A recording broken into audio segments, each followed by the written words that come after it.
She would raise her arm to the square, Lori would, and then she would say through her priesthood power, which she believed she had the patriarchal power, which was higher than the Melchizedek power, okay?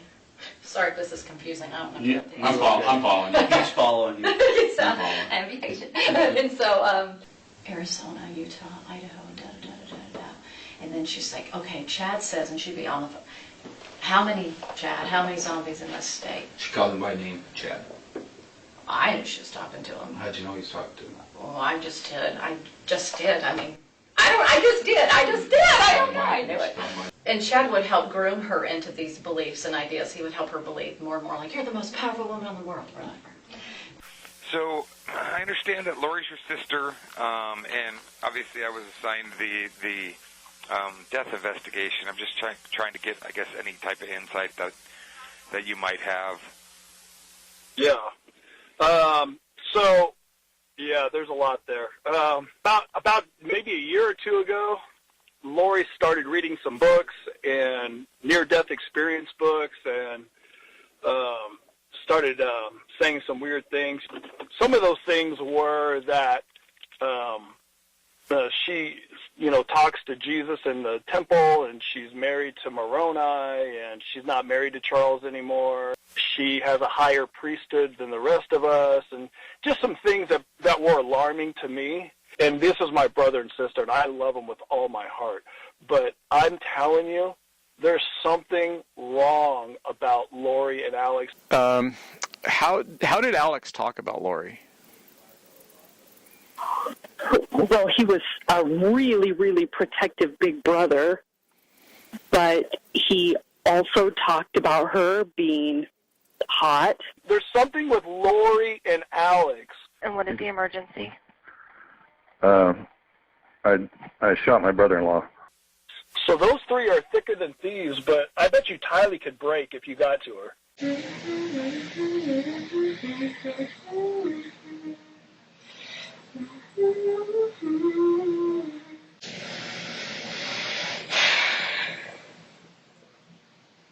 If there's something that they can help you and your daughter with, they can, or even JJ or whatever else. Right.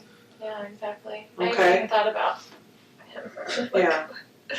So I mean, he's used to him not being there. And some of those statements that you gave them don't match what you gave us the last time we talked. I don't remember, and I can't put it together. I can't not put it together. Do you know at that point in time if there was any tension between Lori and Tylee? There was always tension. Was there? When was there wasn't tension? I was like, hi, and she didn't even want to look at me. And so we were sitting there, and I just, just like, try to put, like, Tylee's hair, women just do that kind of stuff. And I just pulled her hair off, and she was like, One of our main objectives here is we are trying to block out demons, and I understand that. He contacted me, and I'm sure I shared this briefly. Sure, I'd love to.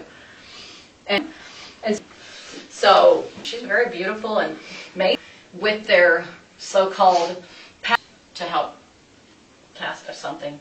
I don't. Okay, so if. Hi guys, welcome to my YouTube channel. Hi, this video is sponsored by Surfshark VPN. Now, Surfshark VPN, there's an interesting story with this. If you've been on my channel long enough, you might remember my I Joined AVOW video. It's a forum that was very popular with Chad Daybell and Julie Rowe and Melanie Gibb and Preparing a People and that whole world. Then I couldn't access the forum anymore. So I ended up using Surfshark VPN to get access to the forum. That's how I was able to make connections between the people and the case and the forum and make the videos for you. So this is truly full circle. Now I always use Surfshark VPN when I am researching, and actually all the time, because it's like best practices with safety now to have a VPN. Additionally, they have this feature called Clean Web. This is a feature with Surfshark where you don't have pop-up ads, you don't have tracking, you don't have phishing or malware. It's just basically an added layer of protection. If you click the link in the description and use my code Noor, that's N-O-O-R, if you use that code, you get 83% off and your first 4 months free. Thank you guys so much for sitting through that, and thank you to Surfshark VPN for sponsoring this video. Today I want to talk about Lori Vallow's Web of Liars. None of this would have been possible without all the people in her life that lie for her. So the Chandler PD have released an insane amount of data. So I fell down the rabbit hole and I'm back. So I wanted to focus on the interviews first. The audio in these interviews is garbage. Anyway, let's dive in. How it started was this. We were in Sulema's house, probably in January. I don't know how to remember the date other than I was trying to think of sequences, okay. You know. So there was Christina and Nicole, remember them? Mm-hmm. And Serena was there, I was there, Sulema was there, and Lori was there. And maybe Sulema's daughter might have been in the house, but I don't remember. And what are they gathering for? Castings. They're casting not for a movie, for demons. And so she was talking to everybody about that Charles had this evil spirit in him, okay? And then Christina, she starts talking about something. This was all beyond me because I didn't do the energy work. I mean, I had energy work done to me before, but I don't know how to do it. A lot of the wording that they used, which I can't recall all of it, but it had to do with features that they learned from energy work. And they came up with this stuff. I did not come up with it because I didn't know. I didn't even know what to say about any of it. Did they come up with it? Or did Lori assign them something? No, at first they talked about it as a group. They were like, well, what can we do? And it seemed like Christina started bringing it out first, actually. When we were there for that girls' weekend, that was the first time we did. She explained the casting out things. And she asked us each to, like, it's kind of like we got in a circle, and she asked each of us to be part of that prayer or say something to help cast out. And so we each took a turn saying something, like, and sometimes calling on elements, because we each have, like, different gifts. Just like you're really good at basketball and you might be really good at hockey, right? The same thing applies spiritually too. We can have different spiritual gifts. And so she asked, like, for me to be in charge of water. And for me, that meant, like, using water, calling down water. God used water to help form this world, and calling down that water and using water to help, like, cleanse, because it's a very cleansing agent. Basically, I thought we were just casting out, getting rid of those zombies or evil spirits. Just kind of walk us through what you would say. Like, if it got to your turn, what you would say to cast out these evil spirits. Well, it's very similar to what we're taught in the Bible. So in the name of Jesus Christ, I ask for, and you can ask for things when you pray. I ask for the element of water to come, water in the heavens above and the earth beneath. That's in the Exodus. Then fast forward to spring, whenever those ladies were there. And at that time, she expressed concern about Charles. She felt like he was possessed. We have Lori, Melanie, Serena, you, my friend Nicole. And Nicole. When you guys met, do you remember where you were at this meeting? Yeah, Zulema's. At Zulema's house. Okay. Yeah.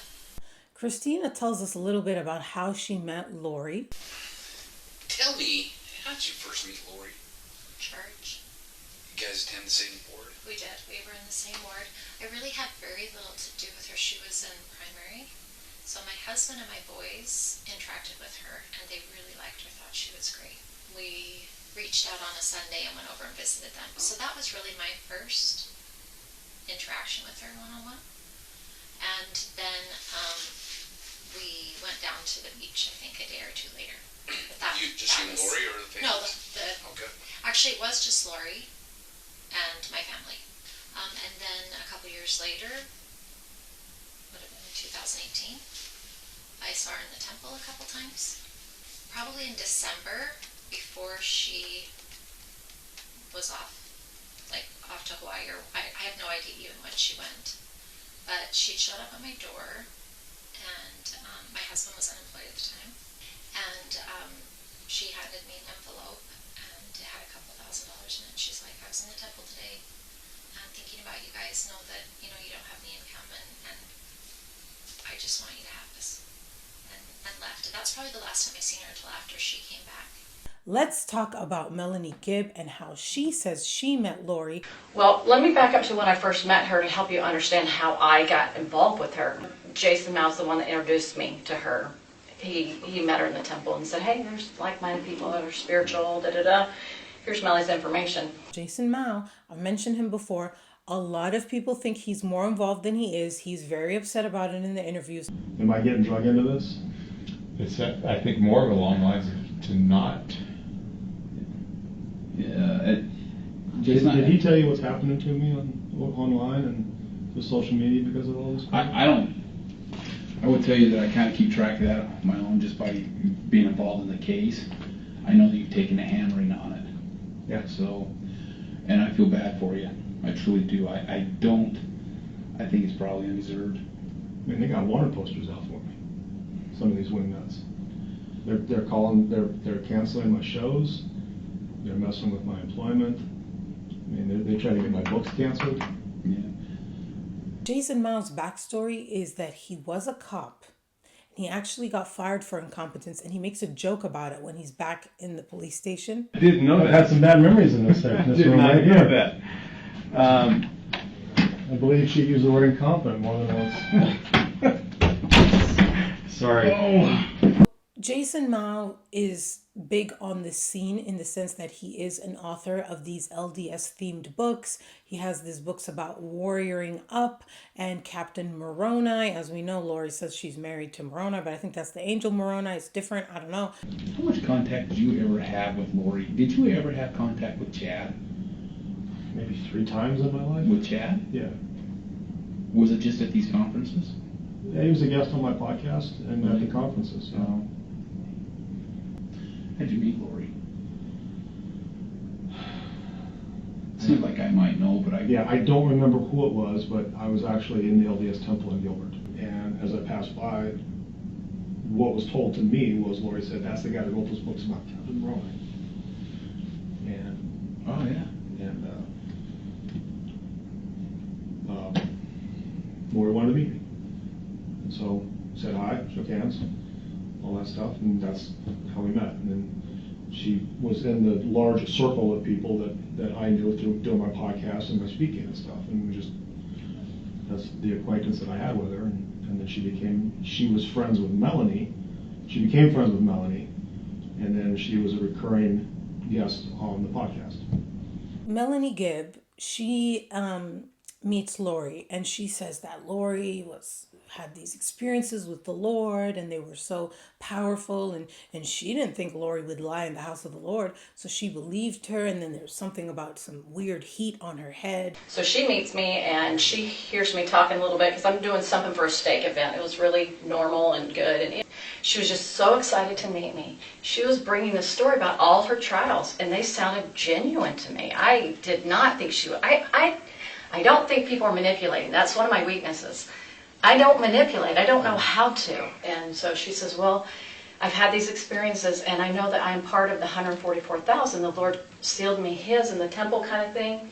And I'm standing there, and all of a sudden I get this like heat all over my head. And I'm like, what's that? So I said, Lori. And she comes out and said, feel my head. And she goes, oh, it's happening? And I was like, yeah, it's really hot on top of it. I didn't have a fever. Nowhere else on my body was hot. And it wasn't because the sun was coming through. Wow, that's pretty awesome. You know, I'm thinking that's good.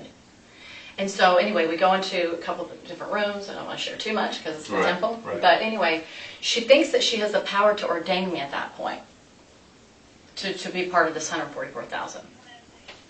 And so she says a little prayer. That's her thing, her little prayers. After she does that, she goes on the run, right? She's unreachable, and she's in Hawaii, and she's without her kids. But then Lori comes back. She comes back, and she patches things up with Charles. She somehow convinces Charles to work on their relationship. He doesn't want to divorce her anymore, okay? He withdraws the divorce, which, as we know, will make her in her mind, the beneficiary of his life insurance policy, but he ends up changing it to his sister Kay. But Lori doesn't know that. Lori thinks that by coming back and rekindling with him, she has now secured her position as the beneficiary of his life insurance policy. Are you calling in reference to a death claim?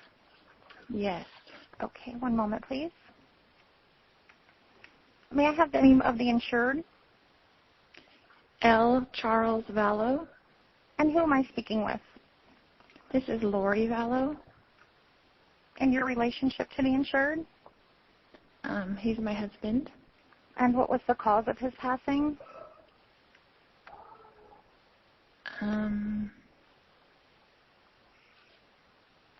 Well, he was shot.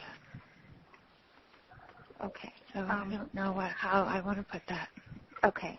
All right. And I hate to ask, but is it? Yeah, you can just say yes or no. Was it a homicide? No, it was an accident. An accident. Okay. Are you aware of who the primary beneficiary of the policy is? It's me. So she's sitting there, she's pretending to be back with Charles, but secretly with her burner phones. Oh, she had like 3 different phone numbers too, which was so bizarre because she was paranoid. You know of what? Of Charles getting into her stuff. What reason did she give you for her to have 3 cell phones? That Charles was watching everything that she did and said, and that was the only way that she could visit, was with the separate phone. Did she give you all 3 phone numbers? Yeah, I had them in my phone. She is gathering women. Okay, so they were trying to figure out first how to do it, and so they were all coming up with different ideas, and I wasn't familiar with their vernacular. They would say things like, like Melanie would coin the phrase, probably like some kind of malachite or something after a while. Like malachite's a gem. Mm-hmm. So they thought that gem had power. And then those malachite rings or the malachite stone. Well, she eventually got that, but that was right. Like the malachite stone. Did you hear that? Malachite. Now, if you've been on my channel long enough, you may remember my video on malachite. Now, be kind. I'll link it below. Be kind. I'm sure it's like really bad, but I stand by the points that I made in that video. I may be wrong. I may be reaching. Don't worry about my arm. So back to the castings, right? It got really weird after that, actually. She called Chad. She's like, did we get the body? We had a prayer. Did we get the spirit out? Because he would be the one that deemed it. And he'd say, yes, it left. So she thought that Charles was dead. It was all done with love. To me, I felt the love when I said it. It just got stupider and stupider, the story did. Now, here is where there's an inconsistency in the interviews because Christina and Serena mention how Tylee was brought up. Tylee was brought up as being dark or possessed. The interesting part is that Melanie Gibb makes a point to say, oh, we were praying for Charles, but not the kids. How many castings do you think that you were involved in? Gosh, I don't know.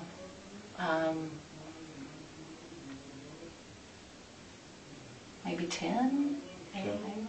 I'm not sure. I think most of them were on Charles and not the kids. No, let's back up. So Tylee was deemed dark back in July. She was deemed dark at some point. Cast for Tylee. I do not recall that. Whereas Christina and Serena mentioned the kids. We're concerned that Tylee was also had these dark spirits that were trying to control her. At one point, she was worried about her daughter, Tylee, too. I can't remember if she said it was dark or she was possessed, like her daughter. I think she said she was just dark. And then, making matters worse for Melanie Gibb, she starts kind of like, no, I don't want to say talking bad about Tylee, but Do you know at that point in time if there was any tension between Lori and Tylee? There was always tension. Was there? When wasn't tension? I mean, it was from day one that I met her. I walk in the room. I super good with teenagers. Love them. Hi. She's like, if we were each other, I was like, hi, and she didn't even want to look at me. And so we were sitting there, and I just, just like try to put like Tylee's hair. Women just do that kind of stuff. And I just pulled her hair up, and she was like, you know what I mean? I was like. If Christina and Serena are telling the truth, then that means Lori was saying Tylee was dark all the way back in spring of 2019, months and months before September when they actually killed her. The second casting happened sometime between March of 2019 and June 9th of 2019. And Lori is talking about some weird powers that she now has. She wasn't going to church. She wasn't partaking in the sacrament. She wasn't wearing her garments. She also believed that she did not need to repent of anything. That there was, Tell me about that. She believed that she was going through a translation of some sort, and that she didn't ever need to seek forgiveness anymore. And that just rang wrong. She never had an accountability for any sins that she did? No. Anything prior she had taken care of, and from this moving forward, she was good. She didn't need to repent for because she's what? She was going through some sort of a translation. Do you know what that translation was? What was she translating to? Just a translated meaning. Slowly, she said. The scriptures, it's people that are without sin, like the three Nephites, or your John the Beloved, or them that were going to live. And someday they'd be exalted, but they're not. They're just translated. Their bodies can't die. As if the translated thing and all that isn't even as disturbing as what is alleged by Christina. And that is that at the second meeting, Lori tells Melanie, her niece, Boudreaux, that her son is dark. What about Melanie Pawlowski? Or Melanie Boudreaux, sorry. She was struggling with I think it was her youngest son. And Lori had suggested that he was struggling with dark spirits. It had come up that they believed her husband was gay. The Brandon is gay thing is corroborated by Lori's other brother, Adam. Melanie, who's our niece, and she's part of this group now where they go and they're preparing for the end of the world or something. And so she's got her on this, and then she said that her husband was gay, that she went to the temple and prayed about it, that he's gay, and Brandon is not gay. So Melanie left Brandon and just divorced him, and Lori said, oh yeah, I prayed about it, he's gay. So Brandon was upset that Lori's interfering with their lives. So Charles had told me Lori is ruining people's lives by just, saying stupid, crazy things. And because I told her that I thought those were alarming, and she goes, you think I'm crazy, don't you? And I was like, I don't know if you're crazy, but none of that makes any sense to me. And after I told her that, she cut me off, and me and her were closer than anybody in the family. Melanie Boudreaux, after she leaves Brandon Boudreaux, she gets with Ian Pawlowski. So it seems like Lori's already telling her, don't worry about the kids, they're dark, get rid of them. We don't want kids. We want new spouses in Hawaii and life insurance money. That's all. Now we get to the third casting. This is the one that happens on June 9th, 2011. Put this on the timeline. This is almost exactly a month before Charles Vallow gets shot. Before he gets shot, this third casting happens, and this is the one where Christina claims Lori and Alex said very, very damning things. As we were eating and visiting, Alex started, I think twice in the evening, he said something to the effect of he wished he could just kill Charles. Something to that effect. And then Lori that night made a comment about having crushed up some Valium into, I think it was Valium, whatever JJ medicine was to keep him calm, that she had crushed up some pills and put it in Charles's protein powder or shake stuff. So the next day I went over and just said to her, Lori, if something were to happen to Charles, I would go to the police. And from that point on, Lori was done with me. Christina says if something happens to Charles Vallow, I'm telling the police. What happens a month later? Something. something happens to Charles Vallow. 911, where is your emergency? It's at 5531 South Four Peaks. I'm in police in an ambulance. What's the emergency there? I got in a fight with my brother-in-law and I shot him in self-defense. Okay, let me get the medics on the phone. Okay, what part of his body is injured? In the chest. I'm sorry, where? In the chest. Okay, is he awake and responsive or unconscious? Unconscious. Okay, is he breathing? I can't tell. Okay, are you willing to go over to him and check? Sure. Are you wanting to start CPR? No, I don't know how to do that. I can walk you through it. Okay. You told her if something happened, you'd call the police. I did. And then this is the last time you talked to her? Yeah. You didn't have any contact with her or chat after Well, that? so I got a text that Charles had been killed. What's interesting is the way that I read the text, I thought Charles's brother had killed him. So it was a couple days before I even started out who had killed him.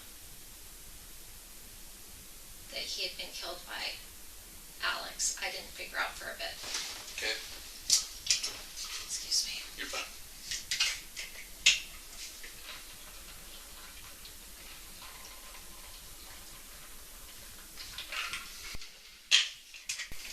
I was traveling. So I reached out and said, hey, I heard about Charles passing. I'm so sorry. When is there a service? Is there anything I can do to help? And that was the last conversation you had with her until you Other than texting. That isn't even the last time that Christina contacts Lori, but more on that later. Now we have video interviews from Alex, Lori, and Tylee from that day. The way it happened that day is at 7:35 a.m., Charles Vallow arrives at the home. This is according to cell phone data.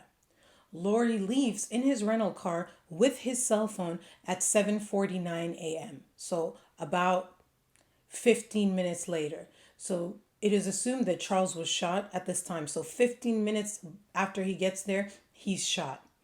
At 8:32 a.m., Alex Cox calls 911. And is he hurt or is he alive or? Yeah, there's blood. He's not moving. How long ago did this happen? A couple of minutes. He says that it happened like a few minutes ago, but really he called 45 minutes after he shot Charles. And in between that time, he calls Lori when Lori was at Burger King. And you can see this on camera. Lori at Burger King, she gets the chicken fingers and she goes back smiling, giddy when Charles is killed. That happened earlier. Now they're at the police station. It's about 9:45 a.m. and they've got Tylee, Alex Cox, and Lori all in separate rooms. The first interview starts with Lori Vallow, and she's already chit-chatting and yip-yapping. They don't care. You're not here to do the work or no? Like, they don't care. Well, so I think horrible. with high school, it's like they're just pumping. But when she was in elementary and junior high, all the teachers worked with her. They were nice about it. But by high school, there's so many kids that just don't care. And I was like, just take it. You're so smart. But just take it, see if you pass it. She passed it. Like, And got a really good score? Yeah, she passed it with like college ready in every category the first time. Well, and now she can do what she wants. So Exactly. She's better off that way. Mm-hmm. Okay. So as soon as they start talking about what happened, Lori begins by doing what she always does, which is assassinating Charles's character. Killing him twice, essentially. You know, he's been telling me all these texts like, you're going down, blah, blah, blah, blah, blah. He's blaming me for our marriage breaking up and my niece getting divorced and my friend getting divorced. He said, I'm a destroyer of families. We had decided to separate or whatever, so he's like, well, I'll pay for a house for you and for JJ and whatever, because he's all about JJ. He's never about Tylee, but he's all about JJ. But it's all these threats on my phone all the time, you know, like whatever, all these things. What kind of threats? Just,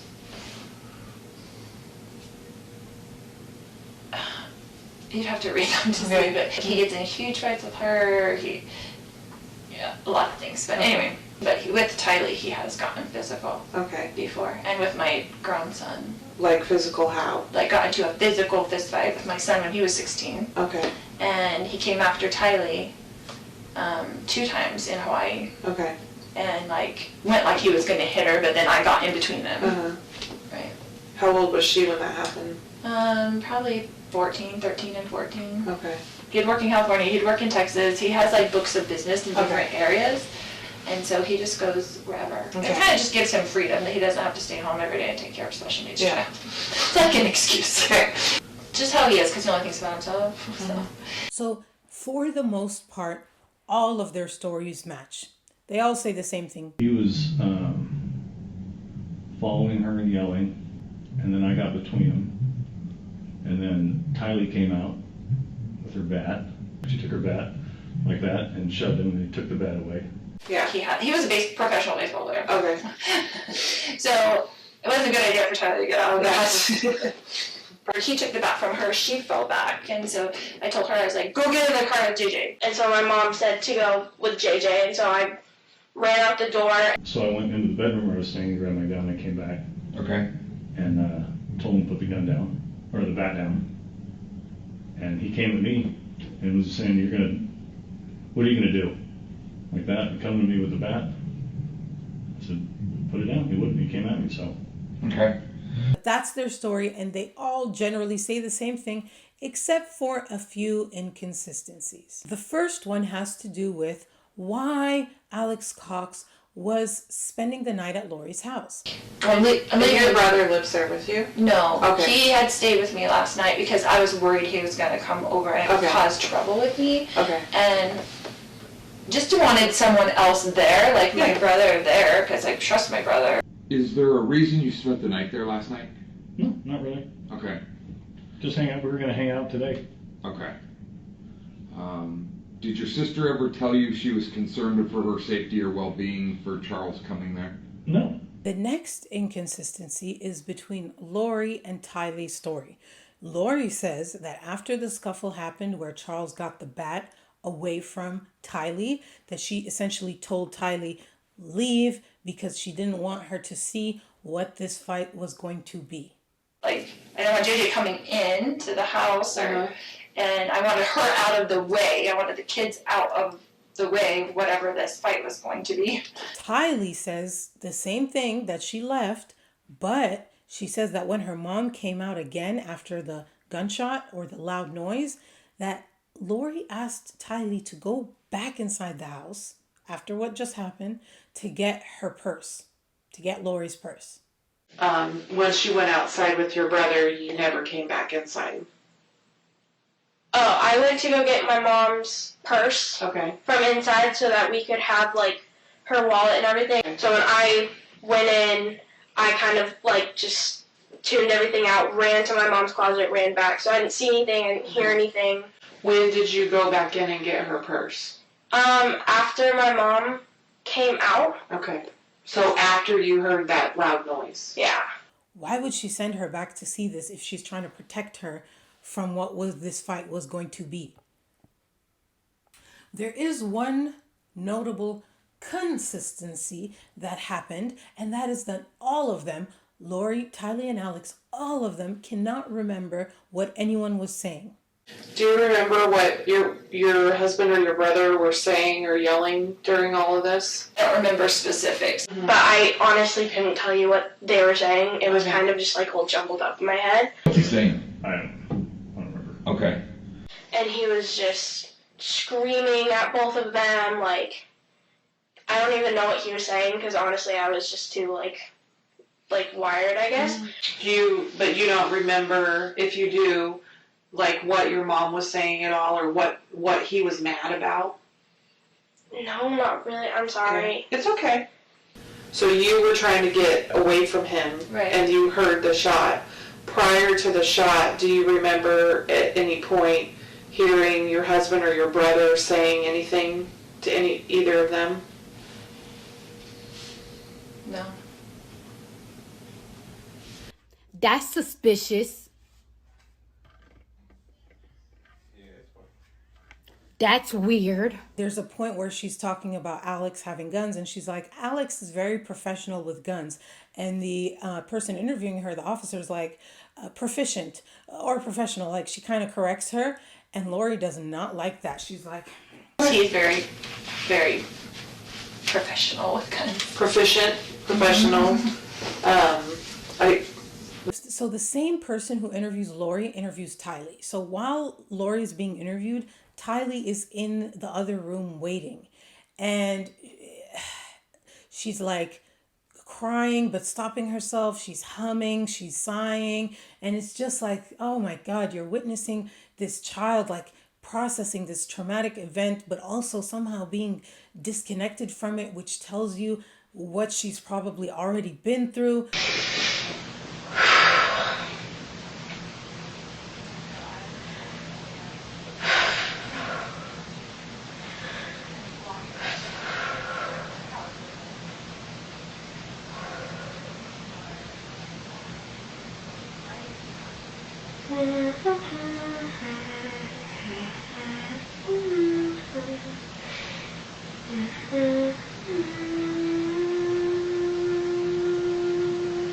I think the humming is a form of self-soothing. So I was trying to figure out what Tylee was humming, and I'm pretty sure that it is a song from the Disney movie Moana. And I pulled up the lyrics because I just wanted to, and there are a few, like, it's probably not a big deal, but in the context of this case and what was going on, some of these lyrics stood out to me. For example, I wish I could be the perfect daughter, but I come back to the water no matter how hard I try. I know everybody on this island has a role on this island, so maybe I can roll with mine. I can lead with pride. I can make us strong. I'll be satisfied if I play along. But the voice inside sings a different song. What's wrong with me? You need to know that Lori has coached Tylee to lie from a very young age, to the point where I made videos about this. There are court documents from their custody battle, and professionals who are trained to see if a child has been coached to lie and make outcries about certain things during custody disputes. They all said that it was pretty clear that Lori had coached Tylee and that Tylee was being taught from a young age to basically lie for Lori. That's the whole theme of this video. That's the whole thing that kept coming out to me is, wow, the amount of people that lie for Lori. My conspiracy, let me stretch my arms because I'm gonna reach. I think this is a perfect example of how well Tylee is trained to lie for Lori. She is asked a question. So when you heard the loud noise, was your mom outside or inside? I'm trying to think. Compared to all the other times she was talking where she was answering quickly and right away, she takes a long pause because she doesn't know what to say. My conspiracy. I think she's like, oh, what is my mom going to say? She's inside or outside? So she comes up with a perfect answer. I think she was inside when it happened and the door opened like immediately after. One that is both inside and outside. So whatever her mom says, it corroborates. Again, my conspiracy, but take a look. So when you heard the loud noise, was your mom outside or inside? I'm trying to think. I think she was inside when it happened and the door opened like immediately after. So very quickly after the door opened. Yeah. Okay. Lori and Tylee were being interviewed by the female detective, and Alex Cox was being interviewed by Detective Nathan Moffat. All right, sorry about that. Thanks for your patience. No worries. All right, so it's fun staring at nothing. Everything is cool, but again, there's another inconsistency between his story and Lori's story. See, Lori is messing it up for everyone because she can't stop. So you weren't under the impression that she had you there to make sure that he was, didn't cause an issue or anything like that? You see the initial interview, then Detective Nathan Moffat leaves, then you have the forensic people come and they're like taking pictures of him and the wound on his back and his shirt off and all this, and then the detective comes back And this is when he confronts him with this inconsistency. And you can see there's a moment where Alex realizes, oh, Lori may have said that I spent the night because she was worried. So he like wipes some sweat off his forehead and then he goes, oh yeah, there was some threatening texts. She was worried about the texts. But she never said anything about having you come over because she didn't feel safe with him or because he was showing up or anything like that? Okay.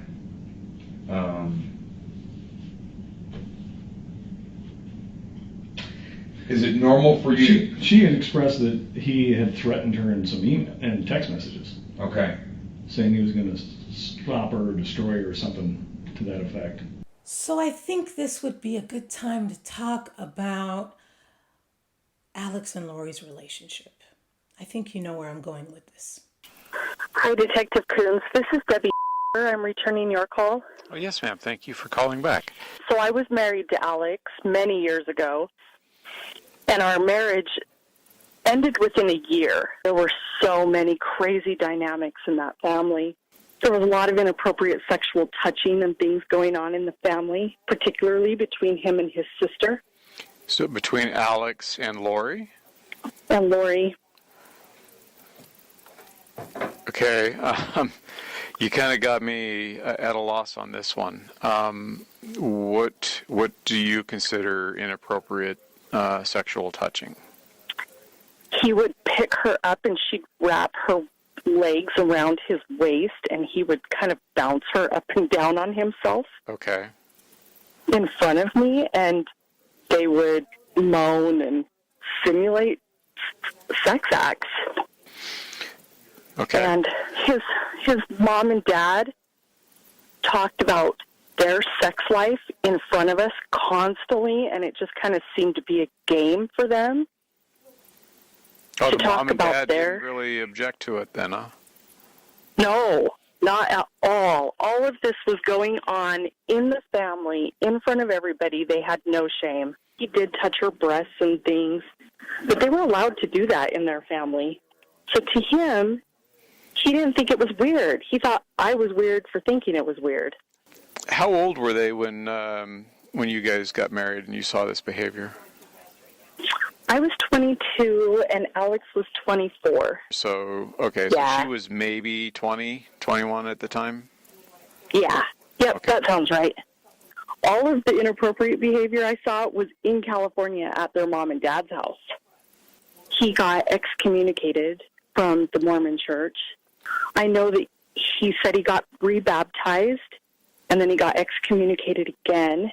Where Alex is weak is he was just sexually promiscuous. He would find it wherever he could find it. I found out that actually he had slept with a 15-year-old girl while we were living in Texas. And then the other sex issues for us were really the situation with his sister. Why come forward now this far down the road from when the investigation started? I tried all of those agencies that I told you about. Okay. If she's telling the truth, I think that this goes back to their childhood. This is probably some nasty stuff that was going on between Janice and Barry and the kids and blah, blah, blah, blah. Those are the interviews the day that Alex shot Charles. So Lori and Tylee and Alex leave together. They go back to the very home where all this took place. And what do? They have a pool party.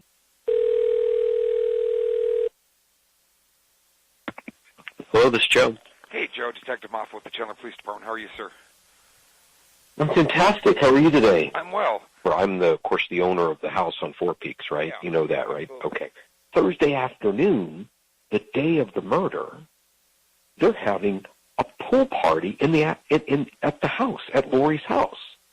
There's loud music. There's lots of people. There's kids making noise. There's swimming. It's a pool party. Soon after Alex is killed, we have a call. So, I understand that Lori's your sister. Well, Alex is excommunicated from the church, and so he believes Lori, because Lori's like, it doesn't matter what you do in this world, all you have to do is have a body, and you can be saved. You're just here to get a body. And Al loves that because then he can go sin and do whatever he wants. And usually when my brother takes a week off of vacation, he goes to Colombia to be with women, Lori thinks that death is nothing. And it's odd that Joe, her ex-husband, supposedly died of a heart attack when they were desperate for money, and he left her $50,000 and Tylee gets $2,000, and then Charles has a $2 million. There's a lot of red flags for me. Other people say that Lori admitted to this. There's a clip of a friend from Hawaii saying that Lori admitted to this. She did tell two of our mutual friends that she paid her brother to kill Joe Ryan. Tylee's dad? Yeah.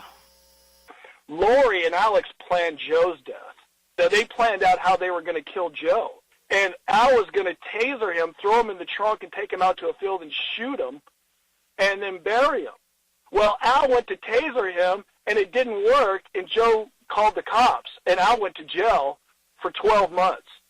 And it's just odd that my mom sent my wife a text on Friday. She didn't tell us that Charles was dead. She didn't tell us anything was happening. She knew that I flew out there on Charles's points, and she sent a message to my wife going, "Thank you so much for sending Adam out here using your points to fly out." Why would she say that? Right. I think my mom knows something, and she's trying to cover up for those two. I'm just telling you, man to man, and I love my family, but justice, poor Charles, he didn't deserve to die. At that time, Adam Cox knew, he already knew how close Melanie Gibb was to Lori. I guess she's got another friend named Melanie that buys into everything she's saying too, so they're two peas in a pod as well. And so we go back now to Melanie Gibb's interview because she talks about what they did after Charles died. So we were in a circle, we were holding hands, and Charles had passed away, so it had to have been somebody else because Charles was dead. And Sulema, she started talking about that. She was into, moving the earth and the earthquakes and all that. You probably know that. She thought she had the power to do that. And this was after Charles died? This was right after he died when we had that little meeting. Remember how I said we got together one time in Charles's house? You recall how soon after that was? Weeks. Within weeks. This casting was for what reason?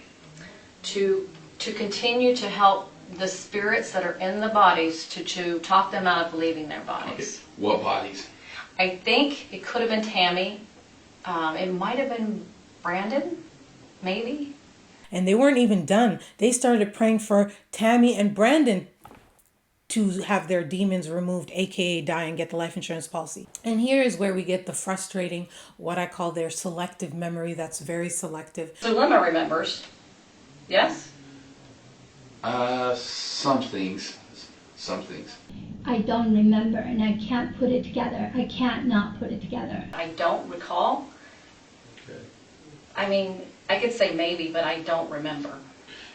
I have ADD, so I don't have the best memory. There was something, and I don't remember what it was, just that we were all trying to pray to do whatever it was she was hoping to do, but I don't remember what it was.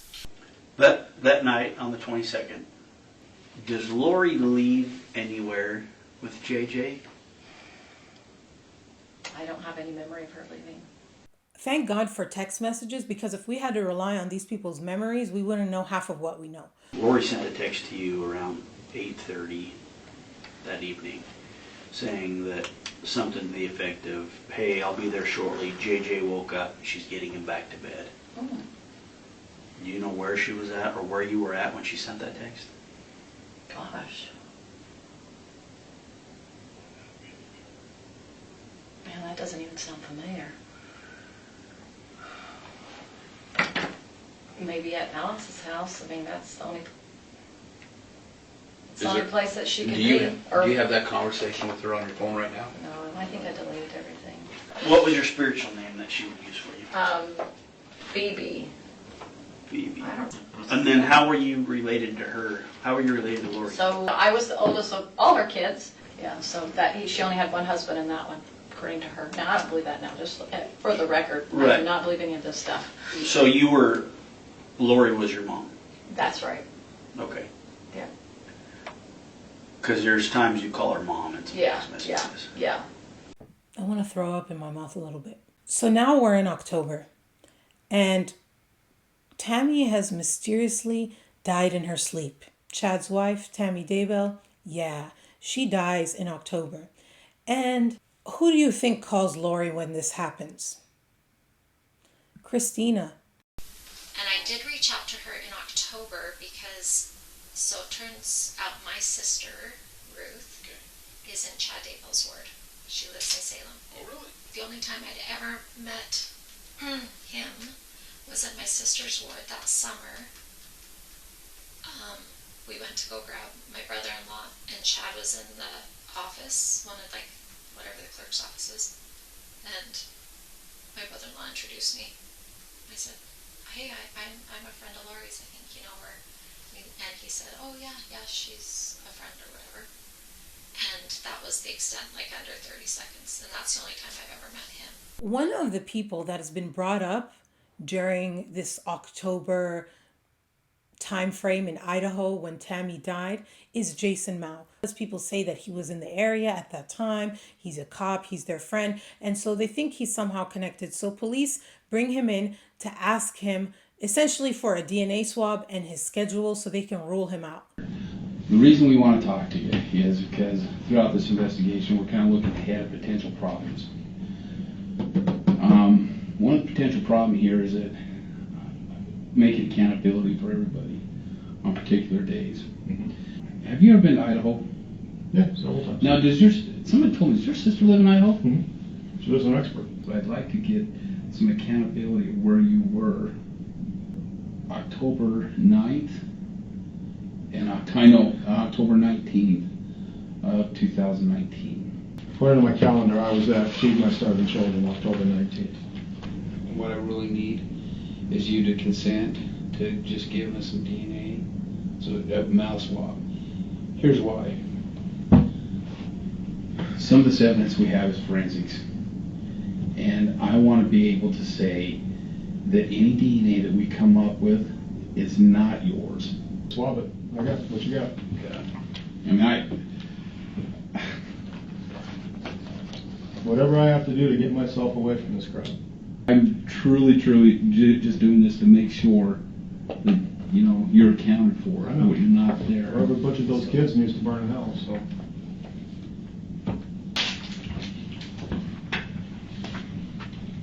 No, just cheeks. There we go. Then we have Zulema's interview. Zulema, Alex Cox's wife. Yeah, we find out a lot about code words and nicknames. You guys talk about a code word to make sure it's safe to talk. Do you remember talking about that with them?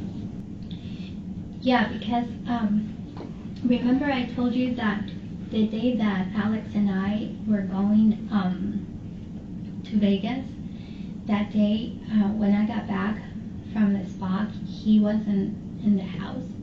And so then I called him and I said, hey, where are you at? And he's like, oh, I'm in the walkway, the green field behind the house with Gib and Melly. So he's like, just come out back here and meet us back here. That's what they were talking about. They were making that code word to say this is safe to talk, this is not safe to talk. Do you remember what the words were? So it was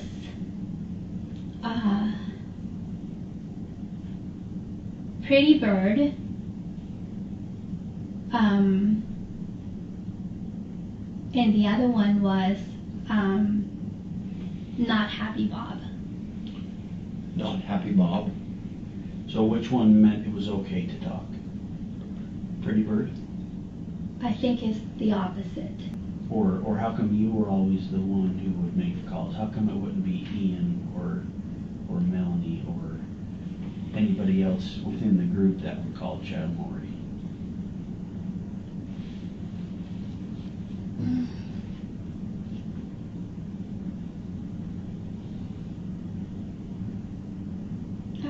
I don't know. I guess it was just kind of like I just kind of take over kind of thing. I don't know. Maybe. There was no really a particular reason why I would. part of the manipulation and part of that indoctrination and getting you to be part of this, needing them and being, close to them and stuff like that, was their constant offering you a blessing of comfort or offering you a blessing of something that was going to happen, so promising you something. So it was almost as if when you get that on a constant basis all the time, and then all of a sudden you don't, it's almost as if you're like, whoa, what happened there? You know what I mean? All of a sudden you feel like, oh my goodness, I have no guidance now. They started saying to me from the beginning was that putting me in a position of being so special. Like Lori and Chad used to say to me often, your mission is the most important one. We have to take care of you more than we have to take care of anyone else, because your mission is most important and more important than anybody else's. They always said that to me from the beginning. And there was, Lori would say that sometimes when we would just get together, she would, say that, oh, everybody has to, make sure that you're praying and taking care of Salama, because her mission is the most important. Chad went by another name, Raphael. Do you have that in your phone by chance? Oh, let me see. Maybe. No, I don't. But Does that ring a bell with you though, the Raphael? Usually on a couple of those recordings, you refer to him, Chad, as Raphael. Is that what you called him normally, or did you normally call him Chad? I would call him Chad. Because on one of those you say, let me call Raphael's calling through. I think that Alex used to call him Raphael a lot. So if I was saying something like that, it's probably because Alex was with me, because he would call him that. Gotcha. And why did Chad and Lori think that code words were necessary? So the way that they had expressed it was because, you were a high-level 6, dark person. Then Salema mentioned some weird thing about scissors that Lori gave her. That you guys, I still have those pair of scissors in my house, right? Oh, Lori's scissors. That are $100 and something or $300 and something. $1,000. Oh. I always have that feeling that there was something really nefarious about her giving me those scissors. I still do. And she gave them to you when she came home from Hawaii, right? When you met him and when they had just gone back from getting married. The layover or whatever. It's just really, it's so bizarre. Why would she hand me those things? It makes absolutely no sense. Could that have been used for like the duct tape with like JJ, or like some sort of thing with what happened to the kids? I don't know. Now it's November, and we know that in November the shit hits the fan, right? Kay Woodcock says, where's JJ? The police come knocking around Thanksgiving. Lori and Chad flee. That's when Alex and Melanie Boudreau leave and marry. Zulema and Ian take their last names, go to different states. That whole thing happens. And we hear about a phone call when Lori calls Alex and Zulema to tell them that Tammy's body has been exhumed. Let's go back to the conversation that you had with Alex when Tammy's body is being exhumed. Do you remember that conversation where you said you had confronted him and said, Alex, are you going to have anything to do with this? Why would you think that he may have something to do with it? So,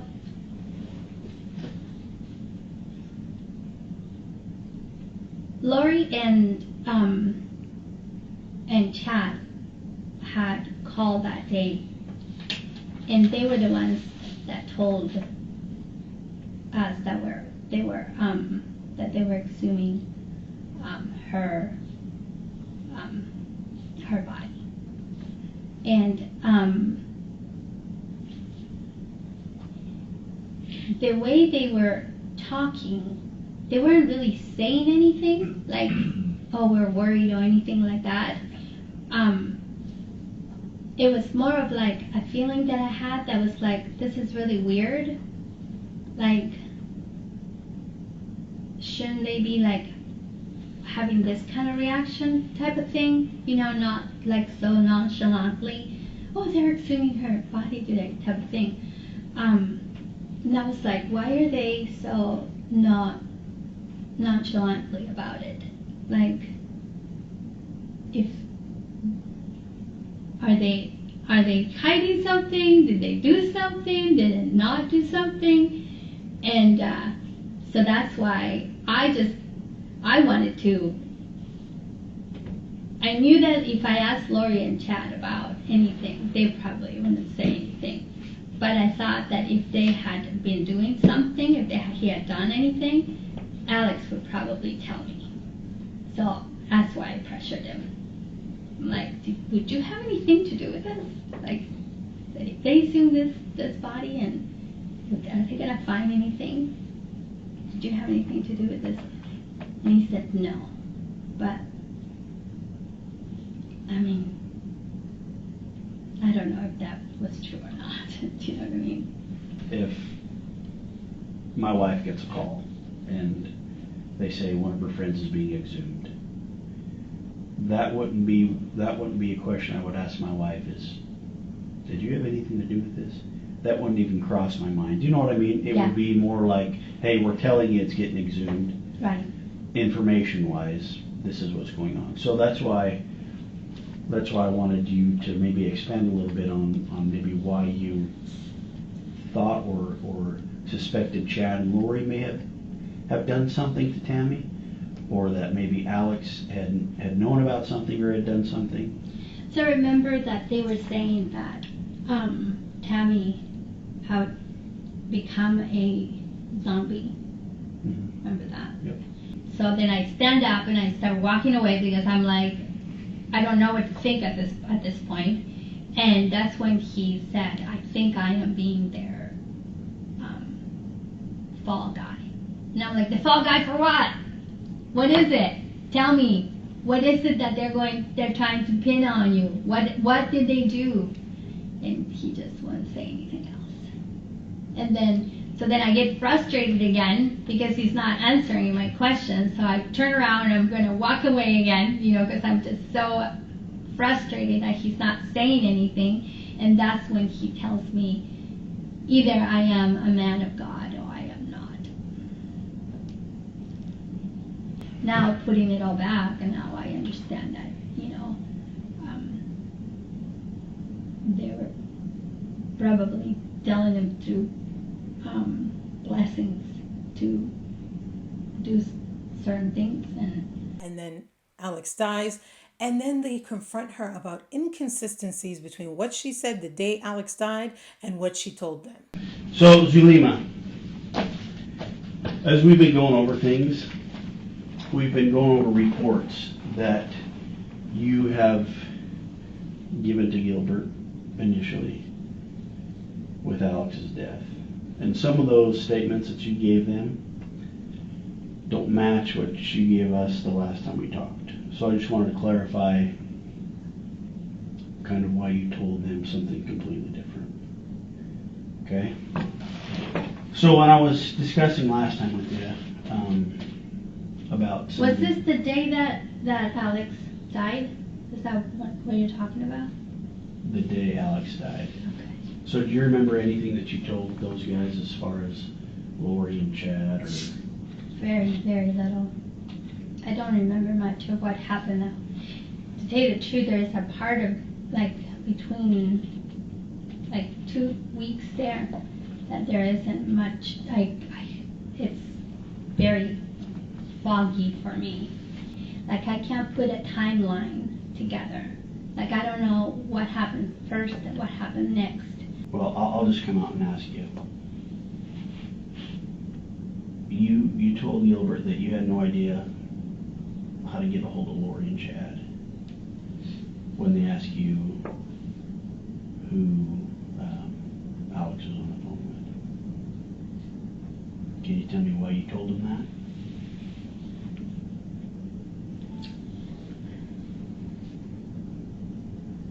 I wonder why I would have said something like that, because I told them that they were on the phone with him. Right, and they asked you how to get a hold of him. And in your statement,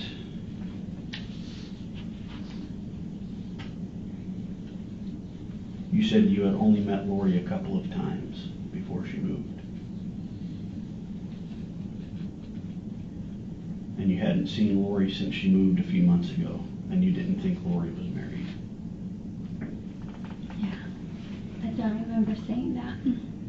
So that's why I was wondering, when it comes to the Gilbert reports, you say you have no idea where they're at or how to get a hold of Lori, or you've only met Lori a couple times. Do you see what I mean? Yeah. Where there's a discrepancy. Yeah, absolutely. So that's why we want to talk about that, and I wanted to know why you had told Gilbert police that you kind of really didn't know Lori or where she was at. You know, and before we, I mean, I don't want you answering something about having potentially misled Gilbert Police Department until I hear the statement. I hope that this somehow helps you put everything together and in context. If not, sorry. Thank you guys for watching, and thank you to Surfshark VPN for sponsoring this video. Don't forget to click the link in the description. Thank you guys, and I'll see you guys in the next one. Bye.